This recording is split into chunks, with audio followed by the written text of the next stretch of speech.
conclusion here. Continuity or change? My answer is yes, depends on no. So there are different answers. And I see continuity is much more or much bigger than change. For example, yes, further enhancement of Japan-US alliance. I think that we will see the further enhancement. I think that Japan is pledged to do this, but and also support for the Taiwan's participation in WHA. I think that Japan will continue to do so, but there are something depends. Taiwan's participation in CPTPP or Japan-Taiwan FTA. I think that this is still conditional. And I think that Taiwan also has to make great effort, especially for lifting the food import ban of Japan and so on. So and besides that, there are a lot of items to deal with. I think that Taiwan's participation into the free trade agreement is very, very, the bar is very high, and no, or takes very long time. Is, for example, high-level visits. Japan's high-level visits, maybe the vice minister has visited officially to Taiwan once, but the second time is very difficult. Japan still needs stable relation with China. So I think that maybe former Prime Minister Abe may be visiting Taiwan, but he is not a current Prime Minister. So it's a different calculation. And Japan-Taiwan security ties, I think that it will take very long time, maybe decades. I think that Japan and Taiwan should do more, the confidence building first.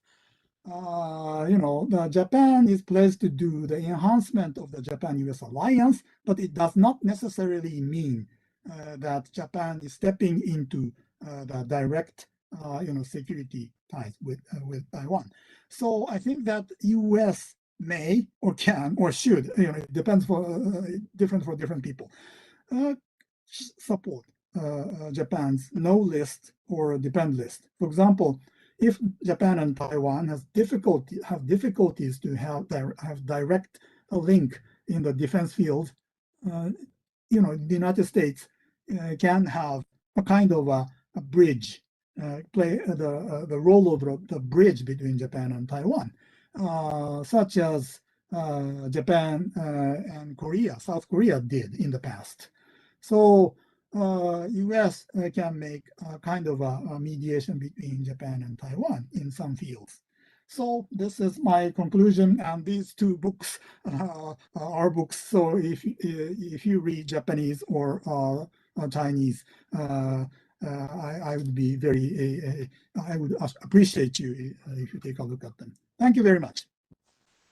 Thank you so much, Professor Matsuda, and again, we're happy to promote your books for you, and certainly for your appreciate your very lawyerly conclusion in hedging on depends with your conclusion. I particularly like the how you laid out all the different actions taken by Japan in support of Taiwan in different areas of categories, so we can sort of clearly distinguish what buckets they are and how Japan justifies them in its ties with Taiwan. And I think I take your point in terms of the sort of nuanced distinction between the statement's inclusion of Taiwan Strait versus specifically referring to Taiwan itself necessarily, and I think that distinction is something that we could unpack a bit more in our discussions later. So next, I'd like to turn it over to Ito Lai, who will give us a Taiwanese perspective on these issues. Ito, the virtual floor is yours. Yeah, thank you, Russell, and thanks for the GTI for inviting me to be in this very important and very fruitful discussion. I expect. I will just provide the Taiwanese perspective regarding the Taiwan-Japan relation and Taiwan-Japan-US relationship. First of all, just a quick intervention into what the Matsuda, his statement trying to make a distinction between Taiwan Strait and Taiwan, just makes me wonder that if the China attacked Taiwan from the eastern side, so that means that that is not in the peace and stability of the Taiwan Straits. So what will happen then? This is just my question there, but probably later on we can discuss. But going back to the issue that the Taiwan-Japan relations, I think historically that people always all know that in 1972, before 1972, Japan has the official relation with Taiwan, and then after that, Japan switched tie to a PRC. But in terms of the relationship within Taiwan, it also has its domestic dimension. That is, Taiwan was formerly a colony of Japan, and the KMT came to Taiwan due to the February 228 massacres. It started to back into the domestic audience, Taiwanese public here. They tended to compare the rule under the Japan and rule under the KMT, and they always came up with the conclusion that it was more humane when the Taiwan was under the Japan's rule. And that brings up the issue and intertwined with the Taiwanese domestic identity politics. So that the KMT, especially their experience in China in fighting against Japan invasion, and with that historical memory to Taiwan, sometimes that directly in conflict with the domestic, their more favorable appreciation of Japan, so that when they started to talk about Taiwan-Japan relation on certain levels, it come out with the statement many times had been bragged about what was doing, what Japan did to China about during the World War II times. So that's how the complication within Taiwan when they talk about Japan-Taiwan relations. Sometimes many times it was just intertwined with domestic identity politics. And of course, in turn, an overall situation that Japan was one of the Taiwan very important trade partners, and after 1972 and forward, Japan also provides many of the necessary technological advancement for Taiwan to upgrade its own industries. But on the other hand, that Japan-Taiwan relations, while it was conducted, I have to say that before the Lee Teng-hui came in, the perspective from Taiwan government to Japan, basically it is an extension of the China-Japan relations after the 1945. And that basically was how their view, and then they conducted Japan-Taiwan relations. And I remember one time, one former Taiwan representative to Japan, he was advocating that the ROC government was so generous to Japan, so that he wants to remind Japanese people how the ROC is returning the morality toward instead of the hatred toward Japan, trying to incite Japan's their own reciprocity toward Taiwan. That is before 1988. That time that some of the Taiwan's foreign policy exercise toward Japan that was doing that time. But then when the Lee Teng-hui came, I think associated with it is some of the Taiwanese perspective about what Japan, especially before 1945, the Japan-Taiwan relation, that started to become one of the key elements in terms of how to upgrade and try to treat it Japan-Taiwan relation through that angles. And that started to bear fruit. And also at that time that during the 90s, Taiwan was in the process of democratizations, which makes the Japan government and Japan's political elites to discover that Taiwan is one of its neighbors sharing the same political values, which started to register within the Japan political elites about about the uniqueness of Taiwan. But I think when year 2000 DPP came into power, one of the very important transformation that DPP did to transform the Taiwan-Japan relation is that the DPP wanted to transform this whole relationship, particularly through the value of democracy. And through that, they started to consciously change some of their past practices toward Japan. For example, about the Yasukuni visit, Yasukuni Shrine's visit. about the historical textbook issues. And DPP government consciously wanted to inject it. Since Taiwan, Japan both are a democracy, and it is important in trust of the democracy, we should let the Japanese society to decide what the issue should be talked about. And the DPP at that time also emphasized about the post-war Japan as a peaceful countries, and so that before the World War II, the militaristic, the kind of the experiences, DPP no longer hold that against Japan. So I think that systematic transformation about how to view Japan started to register and dominated later on, but at least some through a DPP government, and also injected some of its element into some part of the KMT's practices toward Japan. And that is another important, in my view, that another value that about the Taiwan-Japan relation transformed. But another thing about the Taiwan-Japan relation at that time that DPP wanted to do is to look at Taiwan-Japan relation not in terms of Taiwan-Japan-China triangular relations, but try to inject how the Taiwan-Japan relation could see through the Taiwan, Japan, and U.S. the trilateral relationship, because the DPP government at that time believed that these triangular relations is the positive sum. It's not a zero-sum relation, whether that's a U.S. Taiwan China or the U.S. Japan Taiwan China relationship. And since all three countries share the same political values and also have a very similar national interest, and DPP at that time also believed that in order to face the Chinese security challenges, how to integrate Taiwan into the U.S.-Japan security system, that is very important things to do. And so that they wanted to see how the improvement of Taiwan-Japan relation can be through the U.S.-Japan alliance system, and trying to engage Japan in that particular angles.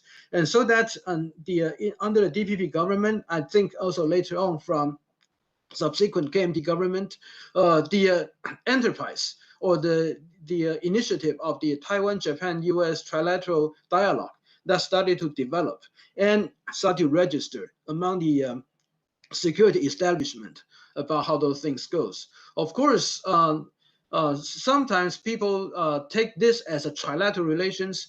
Sometimes people wanted to put this as a bilateral relation between Taiwan and the U.S.-Japan alliances, because they wanted to register how Taiwan can be a part or a part of the calculation within the U.S.-Japan security systems. With the effort like this has various degree of success or challenges, but at least right now, it seems the route about the deepening the Taiwan-Japan-U.S. relationship that has the wider acceptance within the Taiwan and also within the United States as well as Japan for that particular development. And of course, I think associated with the United States, the policy changes about China after the year 2017 and onwards, the U.S.-Japan-Taiwan, the trilateral dialogue and trilateral relationship take a more prominent role in registering or facing how to deal with China.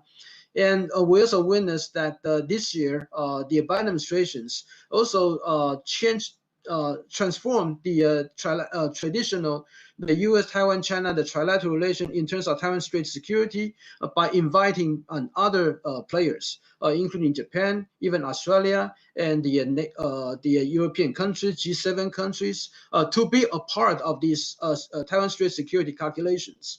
And so that to a certain extent, I believe how the Taiwan, Japan, U.S., the trilateral security development and how these things can move forward, probably we could see that, take that as template to predict or project how the Taiwan, U.S., for example, the Australia and other different players when they're about their involvement in the Taiwan Strait security calculations.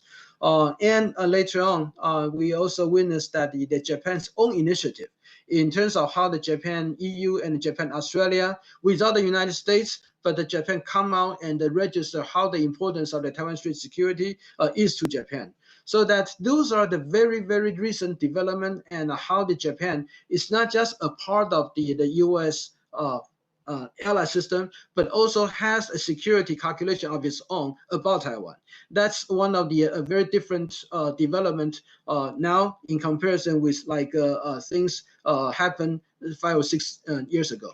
And so I think the when we talk about those Taiwan-Japan relations, the past paradigm in the last 20 years probably won't be able to project or to cover the very different nature and the depth about how the Japan's involvement in the security about Taiwan. So I just stop here. Thank you very much. That's excellent. And while it's unfortunate that we're unable to see you due to low bandwidth issues, but I think you came through loud and clear there. And I thought that your detailed explanation of domestic drivers for changes in Taiwan's relations with Japan is particularly noteworthy. And I thought it was interesting how you highlighted that, and in fact, that there is a sort of autonomous component to Japanese policy towards Taiwan. And I think that's probably a really good segue now over to Shayla, who will then cover where Japanese politics are now and how the issue of Taiwan and its defenses are being discussed in Japan. Shayla, the floor is yours. Thank you, Russell, and thank you to GTI for inviting me. I am delighted to see everyone. Especially Matsuda-san, who I haven't seen in a couple of years now, given the pandemic. So it's nice to see you. Let me say first and foremost, I'm learning a lot. In the previous presentations, I've been writing notes copiously, but I think my task, Russell, is to talk a little bit about the politics or the political situation in Japan that might shape not only Japan-Taiwan relations, but also, as Ichan and I was talking about, this effort to trilateralize the U.S.-Japan Taiwan relationship. So let me share with you some thoughts. I think there's been significant changes. So I'm going to take, so Matsuda-san took the continuity side. I'll take you a little bit down the change side. And let me do that through 3 things that I think are important as we look at the internal debate inside Japan on this. And so I'm going to talk a little bit about the LDP, where most of the debates over Taiwan policy have been held, public opinion, and then the business economic component, which of course we can't leave out of the political consideration. And then I'll conclude with a few remarks about the alliance, US, Japan, and Taiwan piece. So traditionally the LDP has organized itself around the China versus Taiwan divide. And this of course comes out of the 1972 normalization, but it's important to understand that it's also been tied historically to the factions inside the LDP. There are certain factions that are noted as pro-China, certain factions pro-Taiwan. And you go back to Abe Shinzo's grandfather, Kishinobusuke, as prime minister, made his first overseas trip to Taiwan in 1957. So you've got some continuity here in some of the contemporary players inside the LDP that's important to note. But of course, the 2 factions that were known to be most active in the normalization talks and interested in improving relations with the mainland, of course, were the Tanaka faction and the Ohira faction that came afterwards. And those 2 people, the descendants and the inheritors of those 2 factions, continue to be active today. The Li Denghui visit in 2000 came up in the earlier conversation. It's interesting that Li Denghui has a very particular relationship with Japan, his own personal history, as well as the way in which the LDP, or the conservative political elites in Japan, treated him, is not necessarily indicative of Japan's policy on Taiwan, but it's an important factor. And there you had a little bit of that tension between some of the players inside the LDP. At the time, the foreign minister was Kono Yohei, who of course is the father of Kono Taro, who did not want to approve the visit, but he was overridden by the prime minister at the time, Mr. Mori, who is much more sympathetic to the Taiwan-Japan relationship and to President Lee himself. But I think you've got much more blurring of the lines of this factional division on this question of Japan's interests. And I think it's important to understand the next generation of leadership, even those who are attached to, for example, the parliamentary leagues, the friendship leagues. Their lines are a little bit more blurred as well. We have this new project team that many of you know about that was formed in the wake of President Biden's inauguration. So this is a project team that was formed inside the LDP, led by a Diet member, Sato Masahiro, who is well known to many of the US-Japan Alliance folks as somebody who came out of the self-defense forces, who is very strong on the defense issues discussed inside the LDP, and he's now the director of the Foreign Affairs Division of the party. So Sato has been put in charge of this project team on Taiwan. It was formed on February 10th. They've already made some recommendations for how to move forward in Japan's relationship with Taiwan, and of course on some of these very important alliance issues. So I think this also reflects a shift, not just the factional shift. Sato himself is from a faction that has traditionally been known to be more favorable to China, the Takeshita faction. But I think what you're seeing in the membership of that project team and on the agenda that they laid out for the discussion is not a China versus Taiwan alignment, but rather a national security foreign policy alignment of Japan, which again backs up Yi Chang-lai's comment about Japan's autonomous view on the importance of Taiwan to its own strategic thinking. So to share some of the conclusions of that report, for those of you who are not familiar with it, it focuses an awful lot on what the universal values that Japan and Taiwan share, the way in which Japan ought to support Taiwan in its position in the international community. So of course it goes over issues that have already been discussed. So Taiwan's participation in TPP, Taiwan's role in the free and open Indo-Pacific concept that Japan is very strongly supporting in the region.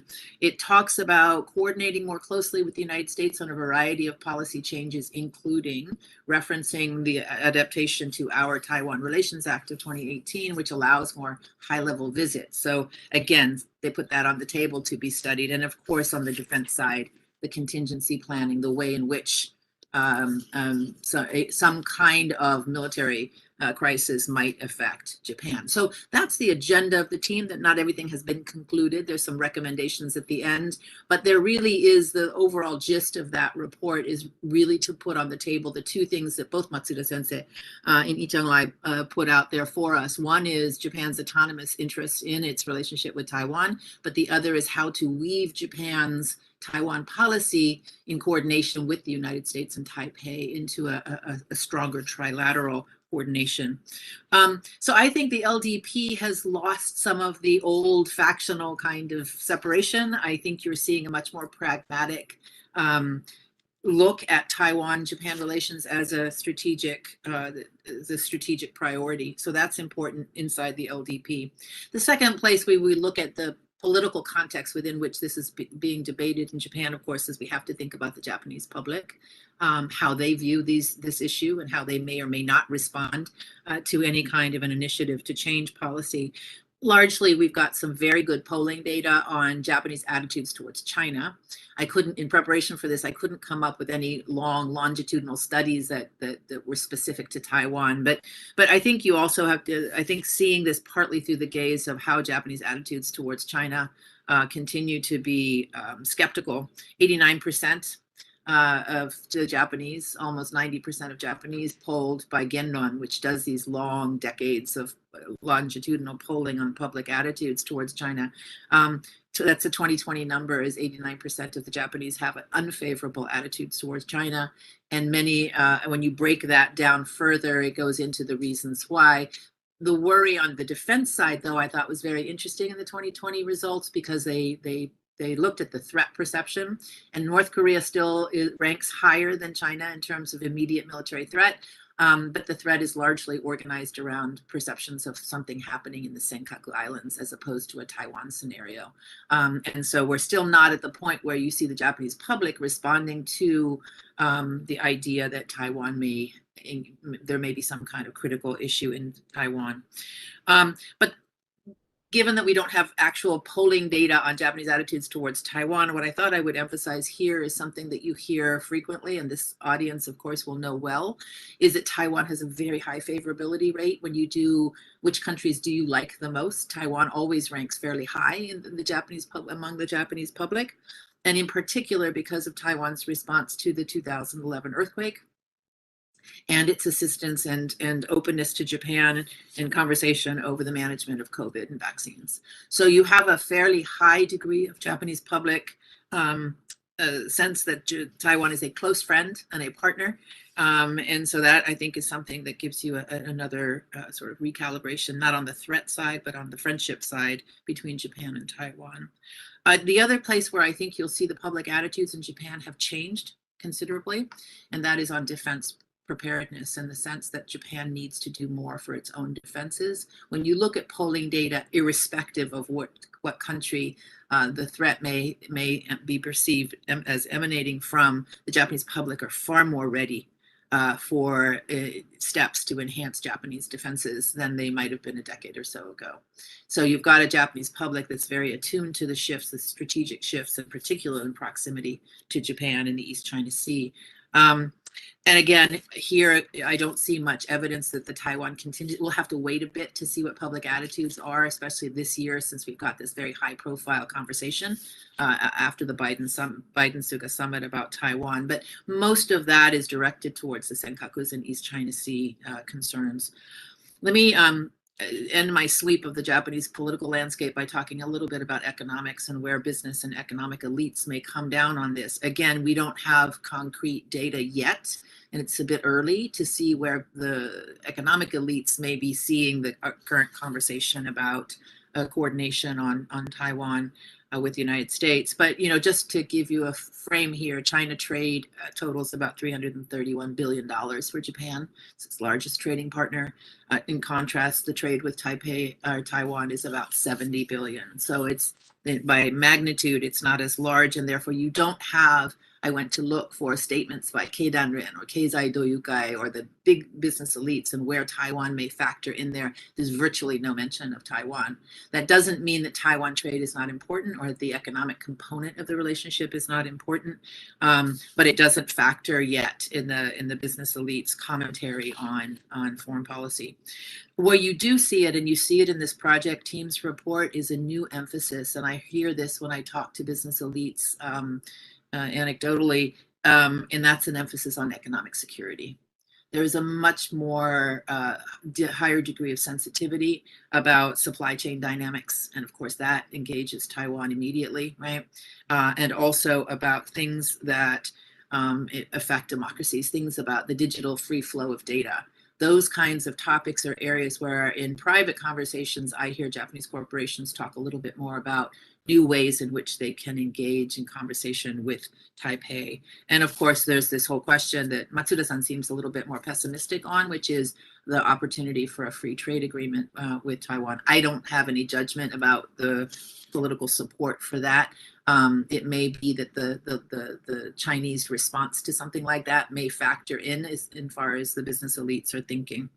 But I don't know. I think it's a little early to know whether or not that'll get public support or public caution. So let me conclude with a couple of comments on the US-Japan piece of this. We are in a pretty dynamic year in terms of our policy conversation about weaving this trilateral policy dialogue into something more concrete. We had the 2+2 earlier this year that began the conversation. We'll have another 2+2, we expect, before year's end. There's already been a suggestion in the public sphere, at least, that perhaps the time has come to look at revising the US-Japan Defense Cooperation Guidelines. For those of you who are not defense alliance nerds like me, this is the kind of regular consultative process and then the product of that process between the United States and Japan. And that's what the alliance, we professionals get together, they think about new questions about force posture, about operations, about how we can up the game in terms of our defense alliance coordination, but it's very specific to the military side of things. So if guidelines revision is put forward as the process by which we incorporate a Taiwan contingency, that will be a pretty large signal in my mind.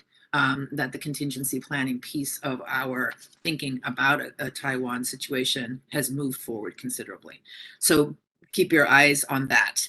On the diplomatic strategy, I think we're already seeing this, and Matsuda-san and Lee-Chang Lai already mentioned this, but I think you're seeing considerable diplomatic success. You saw it at the G7. You saw not only the language that Matsuda-san quoted, but you also see more engagement by other actors in the same direction that Japan and the United States are trying to move this dialogue with Taiwan. So you've got it incorporated into Indo-Pacific agenda building. You've got it incorporated now with the European Union and the G7. I think these are a lot of very good venues to up our diplomatic game to make sure that the costs of any kind of coercion on the part of Beijing become much more obvious there. So that's a very important piece, and I think it's a very almost more than the bilateral or trilateral. I think this diplomatic strategy to get Taiwan elevated in this other conversation around the globe is very important. And then let me conclude on the last piece, which is Japan's own politics will, of course, be in the mix here. There's an election coming. An important election for Prime Minister Suga, because of course Japan is having a very tough summer with the Olympics and the COVID response. Suga-san and the LDP will be at the polls in October. So anything that comes out on the Taiwan piece will come out after that is safely behind the LDP. So I don't expect to see a lot of public conversation. I expect to see a lot of quiet alliance dialogue and no shifts until the Japanese government gets past this electoral cycle. And then we'll see at the end of the day how much energy there can be dedicated towards alliance upgrading and this particular Taiwan piece. So let me end there. Thank you very much for having me. Shayla, that was really perfect. Precisely what I had hoped for and expected from you. And I really can't recommend enough for our audience members Shayla's book, Intimate Rivals, Japanese Domestic Politics and a Rising China, that she published it back in 2005. And just from your remarks right now, I can envision a follow-on project, perhaps on Japanese domestic politics in Taiwan, right? So that is a really fascinating account of the factional and politics and domestic constituencies for Japanese foreign policy as it relates to China and Taiwan. So next, I'm going to turn it over to GTI's advisor, June Topel-Dreyer, who will provide a U.S. perspective on the significance or lack of significance in traditional views about Taiwan-Japan relations and the current dynamics of those relations. June, over to you. Okay, hi Russell, and thank you for having me here. You've given me the task, and I wrote it down very carefully here. U.S. perspective on the significance or lack thereof on traditional views about the Taiwan-Japan relationship and the current dynamics of those relations, which fits in very nicely with the continuity and change we've been talking about here. And absolutely, there has been continuity in U.S. policy ab initio. And it's been that any solution to what they persist in calling the Taiwan question, I would prefer to see it called the China question, is it has to be peaceful and acceptable to people on both sides. Now, here's the rub, and that is this sounds very nice in theory, but when it has been the consistent policy of the other side of the Taiwan Strait, i.e. the People's Republic of China, that the only solution to what it maddeningly calls reunification is by force if necessary. And when the party and the government have indoctrinated their people for 75, 80 years now with the idea that Taiwan really was once part of China, the theory doesn't sound as practical anymore, because you will never get one side of the Taiwan Strait saying we want we're agreeing to one country, two systems, or we're agreeing to one Taiwan and one China. So that means that the US consistent policy is not going to work, okay? And back in the era of Chiang Kai-shek and Jiang Jingguo, at least the government of the Republic of China, then on Taiwan, but not necessarily the people of Taiwan, could say, yes, we want unification. And the only question back then was unification under whom? Would it be the KMT or would it be the CCP? With the coming of democracy, more and more residents of Taiwan, be they Banshanren or Waishanren, made it clear that they did not want unification. And a very good friend of mine has suggested we just dump the idea of unification and call it what it is, which is annexation. And I happen to agree with that. So anyway, here we have the Taiwan Relations Act, which gives the United States government a legislatively mandated role in peace and stability in the Taiwan Strait, euphemism, obviously, for keeping China from invading Taiwan. It's only logical that the United States seeks international support. If no allies, then at least like-minded partners. And here, Japan is the most logical of these because of its strategic location. In other words, as we would say in the American South, it has a dog in the fight, okay? And Yonaguni, the southernmost island of, well, we can quibble about Okinotori, can't we? But anyway, Yonaguni is the southernmost island. It's only about 60 miles from Taiwan. So if China did manage to annex Taiwan, it would put China's territorial waters smack up against the Japan, which is already skittish about Chinese maritime patrols through the Bashir Channel that passes by Taiwan's Orchid Island and into the Philippines. And by the way, somebody mentioned the strategic location before, with the security relationship. The Bashir Channel happens to be the location of several very important undersea cables that carry data among all Asian nations. And there was a major disruption back in December 2006. Nobody appears to remember this anymore, that disrupted communications for several weeks. Now, that one was naturally occurring. There was a typhoon. So you can imagine if the Chinese government should seek to interdict that. Now, it is an international waterway, as I believe it was Matsuda Sensei mentioned before. There's nothing we can do about that, but you can bet that the Japanese government is very concerned with the increasing passage of Chinese ships through that strait, and it would be very easy to disrupt communication again. And then again, there's a lot of concern with the increasing Chinese passage of Chinese ships through the Miyako Strait, which runs between Miyako Island, obviously Japanese, and Okinawa, obviously Japanese.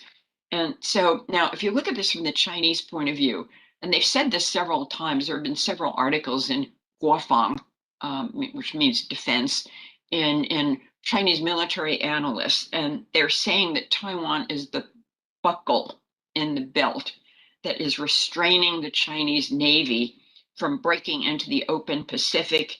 And of course, if you look at, that's the Chinese perspective. If you look at it from the point of view of the Japanese and the Americans, that buckle, meaning Taiwan, is a restraint on Chinese expansionism. So obviously, United States and Japan have a common interest in protecting Taiwan from annexation. The problem for the United States, and I'm looking at it as Russell mandated here, from the American perspective, is just getting the Japanese to do something about this, make a commitment. Matsuda-san, you correctly mentioned the waters around the area, the Shuhenji-tai, and we, the United States, have been nudging, pushing Japan on the Shuhenji-tai for the longest time.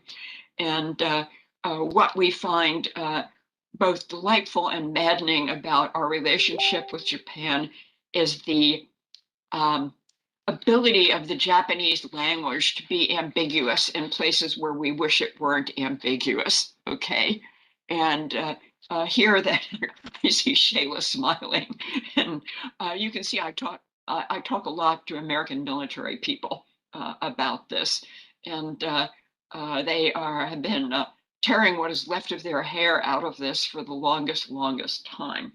Now, both sides, I think, agreed that Taiwan might be too provocative toward China under Chen Shui-bian. I'm a big Chen Shui-bian fan, so I'm not going to tell them I agree with that. But in any case, they were very nervous about that. And then, however, after under Ma Ying-jeou, they then started to be nervous in the other direction, that Ma Ying-jeou was undermining gradually Taiwan's resistance to decide its own future by making all these economic pacts that increased Taiwan's dependence on China. And as part of courting China, which he did vigorously, Ma was very cool, even rude toward Japan. And he was genuinely insulting toward Abe Shinzo when Abe Shinzo visited. I mean, kind of horrifyingly so. And then he was also very rude to the Japanese representative to Taiwan at the time, Sato Masaaki, for having the nerve to say that talking privately, by the way, that that the issue of Taiwan, whether it belonged to China or not, was not resolved. Now, Sato was absolutely right, but he managed to make him, Ma managed to make him so miserable, he eventually resigned. And so, in any case, the United States and Japan were both pleased with the Sunflower Movement. You know, finally somebody is saying no to Ma, this is a step too far, and a little apprehensive about what Tsai Ing-wen might be provocative, since she belonged to the same political party. She and Chen are very different personalities, as all of us who know them know, and she has been absolutely the opposite of provocative. In fact, according to some of her more extreme supporters, not provocative enough. But in any case, certainly acceptable to the United States in her level of cool competence toward the issue. And Taiwan-Japan relations improved instantly after her election, even with Abe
sending her congratulations, which that had not happened since 1972, that the Japanese government had congratulated.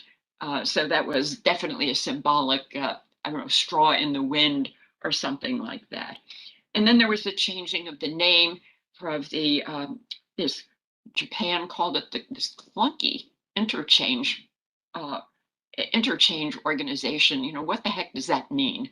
And so it was changed to Taiwan-Japan Exchange Organization. And then Taiwan reciprocated a couple of months later by setting up the Taiwan-Japan Relations Organization. And again, very symbolic, because this implies equality between the two sides. And that, I think, goes back to Professor Matsuda's comment about sovereignty and the issue of the importance of sovereignty. So symbolically, you're saying there, nothing's changed, but everything's changed, because there is that implication of solidarity